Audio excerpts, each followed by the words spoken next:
এই যে বোরানুদ্দিনের sub zonal office ভোলা বিদ্যুৎ পল্লী বিদ্যুৎ সমিতি, এই সমিতিতে বেউলা ইউনিয়ন এবং শাস্তা ইউনিয়নে 4-5 দিন ধরে কোনো বিদ্যুৎ নাই।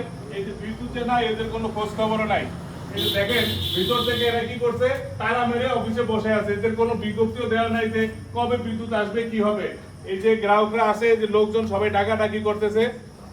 এই যে লোকজন যারা আছে এরা অনেকেই আসছে, যাদের ইউনিয়নে বিদ্যুৎ নাই, এদের কোনো খোঁজ খবর নেই। এরা ভিতর থেকে তালা মারা ভিতরে বসে রয়েছে। এই যে দেখেন তালা মারছে ভিতরে, অফিস কিন্তু খোলা আছে ভিতরে, এবং এখানে কোনো বিজ্ঞপ্তিও দেয় নাই যে কবে বিদ্যুৎ আসবে, কি হবে। কোনো বিজ্ঞপ্তি দেয়, মানুষকে শুধু শুধু হয়রানি করতেছে। এই পল্লী বিদ্যুৎ সমিতি, এটা ভোলা জেলার একটা সাব জোন অফিস।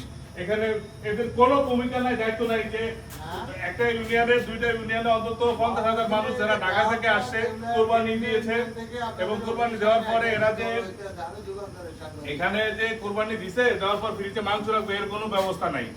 এই ভিতরে লোকজন বসে রয়েছে, এদেরকে ডাকাডাকির পরে কোনো খোঁজ খবর নেই, এবং কোনো কিছু বলেও না যে বিদ্যুৎ আসবে কিনা।